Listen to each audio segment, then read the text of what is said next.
So I've been practicing yoga for quite a few years now, and when Michael and I were cycle touring, I used to try and practice yoga as much as I could, but one thing that I recall was the lack of yoga videos for cycle tourists.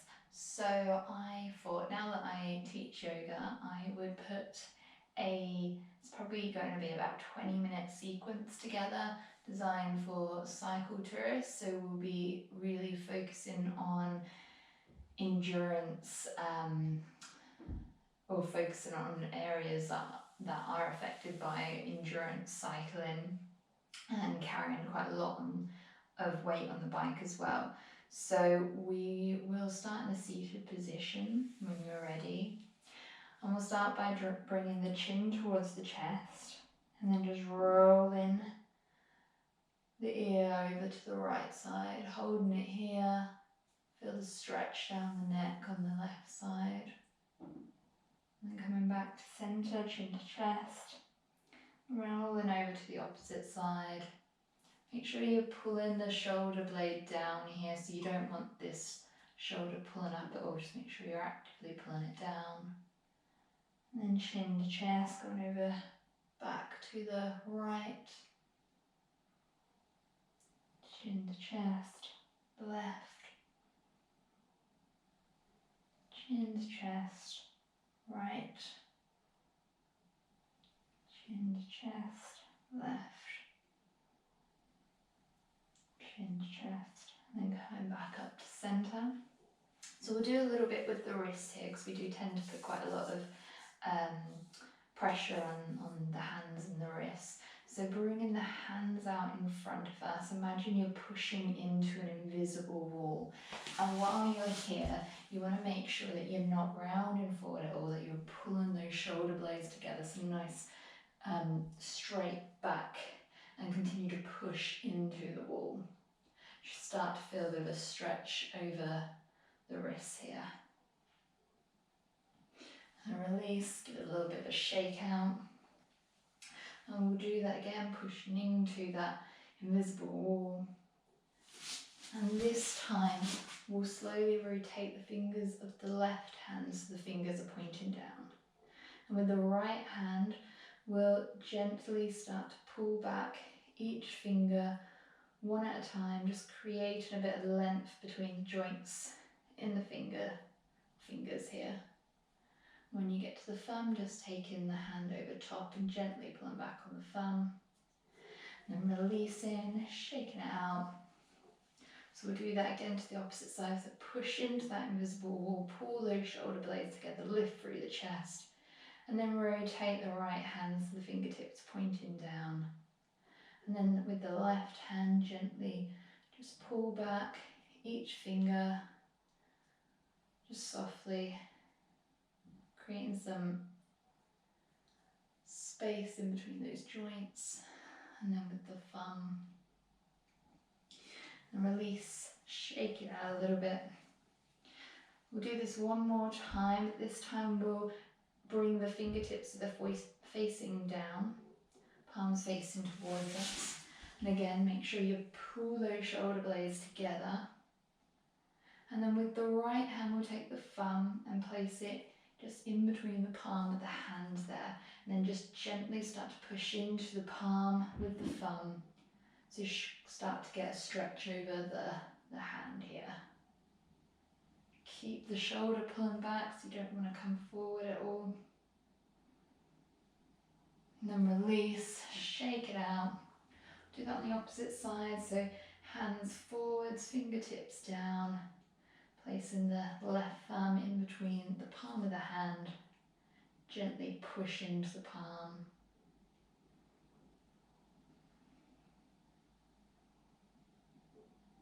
And then release, shake it out. From here, interlace the hands behind the back of the head here. You can give yourself a little bit of a massage just in between where the skull and the neck meet. We tend to get a lot of tension in this part of the head. Just massaging that out. And then And when you're finished with that, start to really pull the shoulder blades together, open up through the chest here. On the exhale, round and forwards, dropping the head down, chin to chest. Inhale, coming up, pull the shoulder blades together, open up through the chest. Exhale, round and forward, chin to chest. Inhale, shoulder blades pulling together. Exhale, drawing the elbows together. And inhale to come back up to center, bringing the arms down. You might want to just give yourself a couple of rolls of the shoulder in one direction and then the opposite direction. From here, planting the hands, rolling forward, coming into the all fours position here. Check that your shoulders over your wrists, your hips over your knees. We'll just take a couple of cat-cows. So on the next inhale, dropping the belly down, lifting the gaze up. And then exhale, round through the spine, dropping the head down, pull the belly button in. Inhale, arch the spine, gaze is up. Exhale, round and back down. And inhale to come back up to a neutral spine, just in a tabletop position here. So from here, just lift the left knee up, and on the exhale, bring it forward and try and place that left foot in between the hands. If you can only make it here, just use your hand to support the foot, bringing it in between the hands at the front of the mat. If you like, you can get some padding, maybe a little blanket or something just to place under the knee for extra padding here as well. Right, check your knee is stacked over your wrist. And then we'll start to walk the hands, straightening that front leg. Walking the hands back slightly.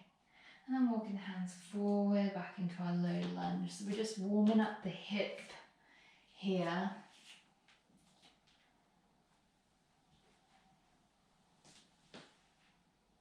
And we'll do that another time. So walking back. Try and keep your hips level if you can. Great. And then plant the hands on the floor. Start to shimmy that left foot out. I come around to the front. So the left foot and the toes are pointing out slightly, and the left hand is on the inside of the foot here.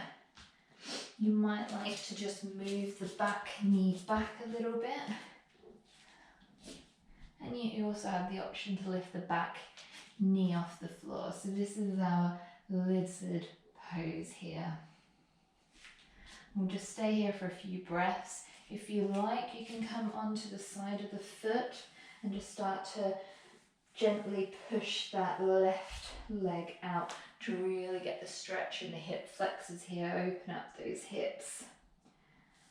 We don't tend to open up the hips much when we cycle, so it can be quite tight in these hip flexors. And then plant the right hand on the floor, and on the next inhale, just lift the left hand up, gaze is up. And then exhale, bringing that hand behind us, following with our gaze. Might need to come onto the fingertips of the hand here. And then on the exhale, bringing that hand back over, planting it back in our lizard pose. And then from here, step that left foot back, making our way back into our all fours position. We'll take that on the opposite side now. So lifting the right knee up in the air, and just see if you can round through the back a little bit, bring that knee in towards the nose, and then plant it at the front of the mat. Again, you can use that foot, the hand, to just help you guide the foot there. Check your knees stacked over your ankle. You may want to adjust the back knee, maybe just shimmy it back a little bit if you like, and then start to walk the hands back, straightening that front leg, flexing the toes towards you, and walking the hands forward, walking the hands back, half splits, walking the hands forward, to a low lunge, really drop into the hip as you come forward, feel the hip flexors open, and walking the hands back, flexing the toes towards us, and then walking the hands forward. So from here, we'll heel toe the right foot out to the side, so the toes are pointing out slightly, heels slightly in, and our right hand is on the inside of the foot, arm is close to our leg here. So we're back in our lizard position. You can either have the knee on the ground or you can tuck the toes and lift the back knee off the floor. Maybe we're rocking back and forwards here if you like. You also have the option to come onto the side of the foot, keeping those toes pointing in towards the knee to protect the knee here. And you might just like to gently push on the side of the thigh, just opening up the hips. But if you feel any pain at all, just come back to one of the other options, just see how your body feels. You could just ease back and forth, really start to warm up, open up those hips. And planting the foot back down, bring the hand back down to the floor. And plant the left hand, inhale, sweep the right hand up for a nice twist here. And on the exhale, dropping the hand back forwards, fingertips are facing towards the back of the mat. Maybe coming up onto the fingertips of the front hand here. And inhale, sweeping that hand forward, planting both hands on the floor, step the right foot back into our tabletop position here. If you like, you might want to just shake the hips out a little bit. From here, tuck in the back toes, start to walk the hands back. Move the padding out the way if you're using any padding. And then start to slowly straighten the legs, rolling our way up one vertebrae at a time. Coming up to a standing position, rolling the shoulders down and back. Great. From here, step your left foot over the right. Bring the hands to the waist. Inhale, really lengthen through the spine here. And on the exhale, draw the belly button in, start to hinge forward. Coming down so your torso is parallel to the floor. Inhale and lengthen here.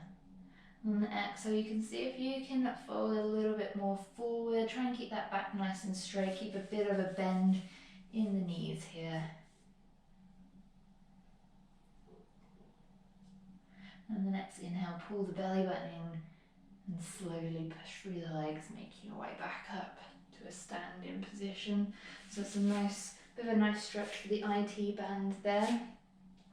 Releasing the feet, take it to the opposite side, so stepping the right foot over the left, really lengthen through the spine. On the exhale, pull the belly button in and start to hinge forward at the hips until the torso is parallel to the floor. Inhale and lengthen through the spine. And exhale, see if you can hinge forward a little bit more, keeping that little bend in the knees, and keeping the back nice and straight. It might be that you are just staying with the torso parallel to the floor for now, and that's perfectly fine as well.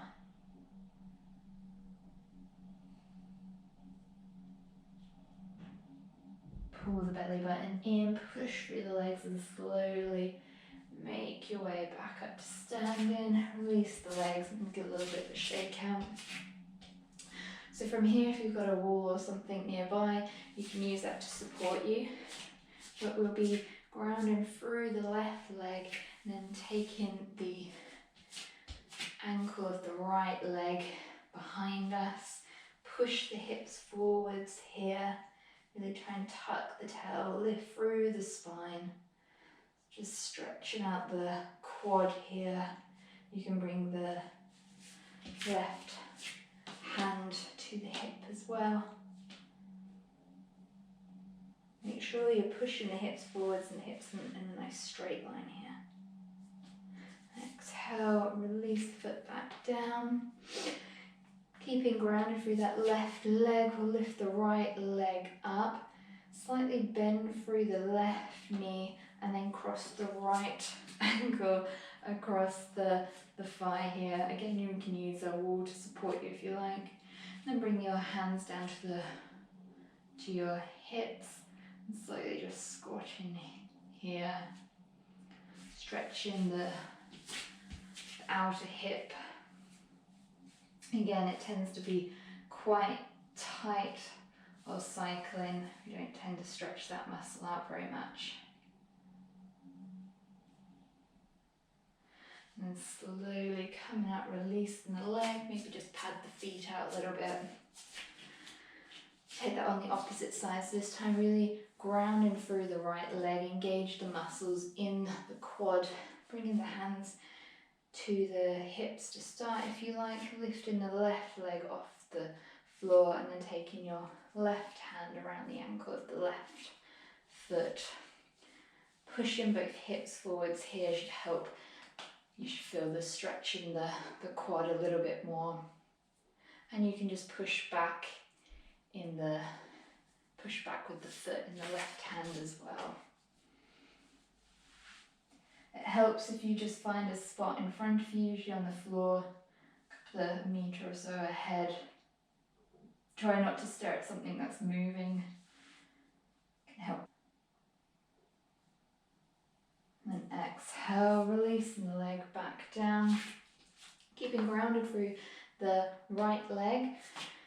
We'll lift the left leg again, bend slightly through the right leg, cross the left leg over. Again, we might want to bring the hands to the waist and stare at that spot on the floor in front of you. Just hold it there, feeling the stretch in the outer hip and the piriformis muscle. And standing back up, releasing the legs, just giving a little bit of a pad out on the feet. And when you're ready, coming to the front of the mat, feet hip distance apart here. We'll step back with the right foot. Toes can be about 45 degrees. You want to bend in your front knee. The front knee is stacked over the ankle. If you feel any pain in the back knee, you can come onto the ball of the back foot as well. Bring the hands to the waist, check your hips are facing forward here. Then on the inhale, just reaching the arms up for warrior one. And then exhale, start to straighten that front leg. Bring the hands to the hips and then start to bend forward until the torso is parallel to the ground. Inhale, lengthen through the spine. And exhale, you can see if you can fold a little bit more forward if you like.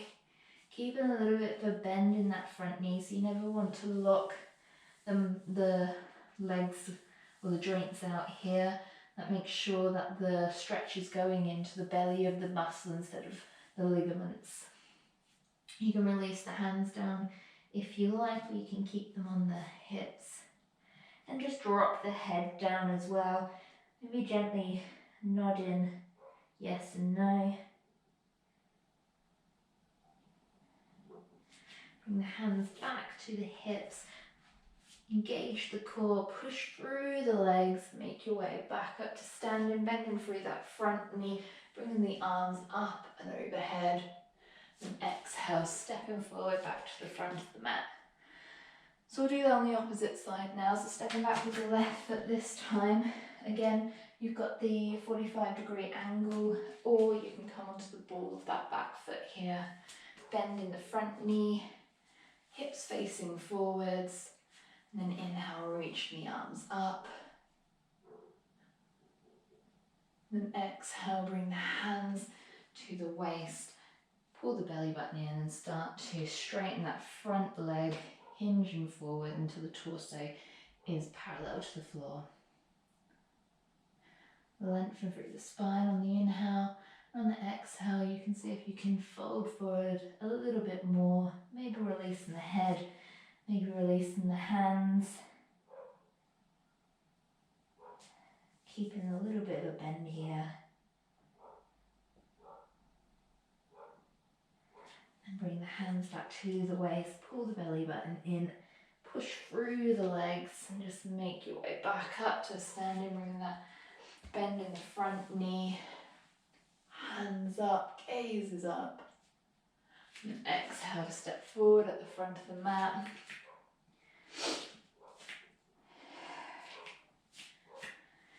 From here we'll roll back down, so just rolling all the way down, bending the knees, planting the hands, lacing the head, then step back with the left foot, step back with the right foot, push through the hands, push the hips up and back, maybe move the feet forward a little bit if you need to. Moving into a downwards dog here, really push through the full hand here, so you want contact with each finger, the palm of the hand, the heel of the hand. Pull the shoulder blades down the back. Maybe just walking the dog out a little bit. Then come into stillness, lift the left leg up. Hips are parallel to the floor here. And on the exhale, draw the knee in towards the nose and take the right ankle behind the left wrist. If I come to the front. And then slowly start to drop the hips down. Moving into a pigeon pose here. So if you feel any pain in the knee at all, just come out of this pose. And shimmy the back foot back. You want a nice straight line behind you, walking on to the fingertips if you like. Check that your hips aren't rolling over at all, so you want your hips nice and flat here. And then slowly, if you like, you can walk the hands forward, maybe making a pillow for the head. Just bring the forehead down to the floor.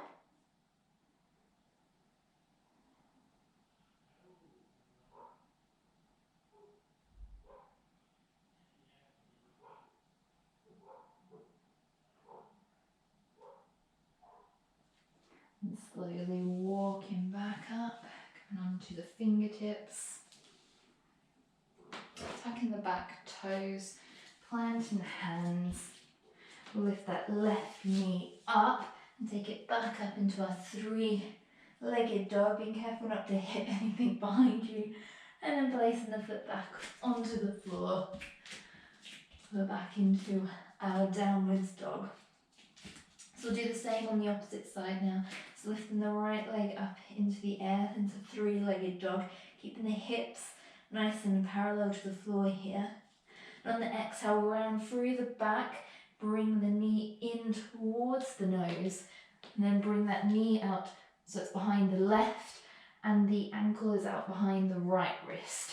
And then drop in the knee and the hips down to the floor. Making our way into our pigeon pose, maybe shimmying the left foot back slightly. Checking your hips nice and straight so you're not coming over to the side at all. Come up onto the fingertips. And then slowly, if you like, you can walk the hands forward. Bring the forehead down onto the hands.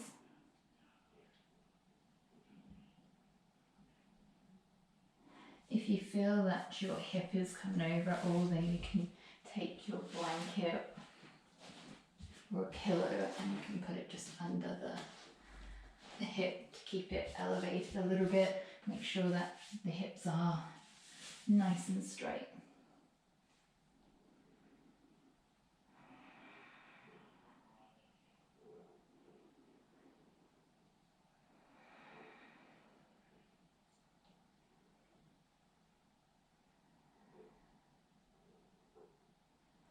And slowly walking the hands back up, removing anything that you might be using to prop that hip up. Plant the hands, tuck the back toes, lift that front knee and take it up and back into a three-legged dog.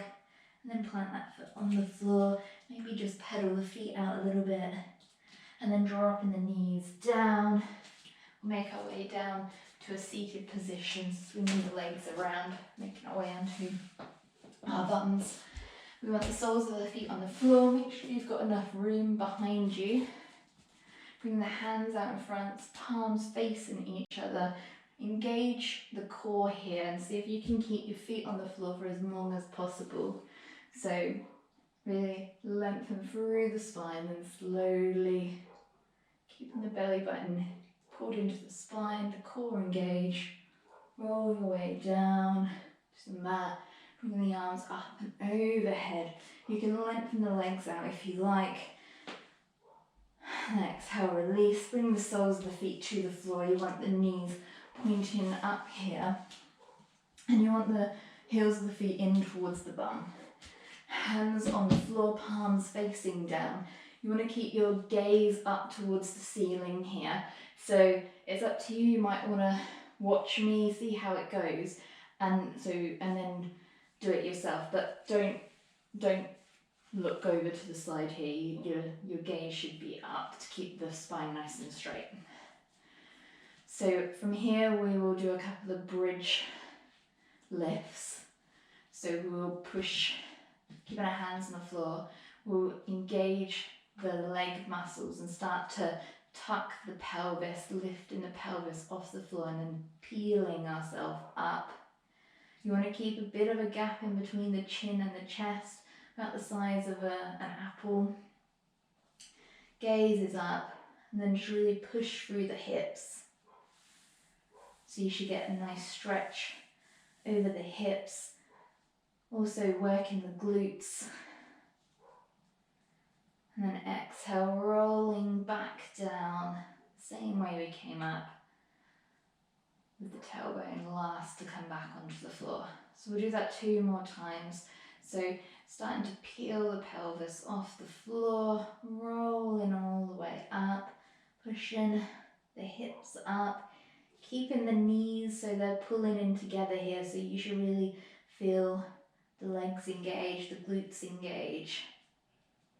Holding it here, and then slowly start to make your way down, rolling back down to the mat. One more time, tuck the pelvis, start to peel yourself up, keeping the glutes engaged, pushing the hips up, holding it here, and slowly rolling back down. The toe last to make it to the mat. And just bring the knees in towards the chest. You can slowly, gently rock side to side. You might like to bring the hands to the knees and just take a couple of circles in one direction and then the opposite direction.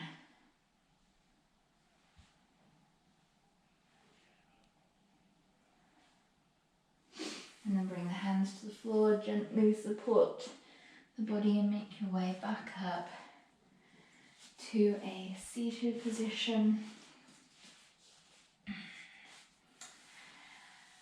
And that's the end of that sequence. I really hope to make a few more of these because I do feel that as cycle tourists we probably need this. I certainly did well while I was cycling, so I hope you find this beneficial and you don't have as many tight muscles as what I did. But anyway, thank you for joining me today and enjoy the rest of your day. Thanks.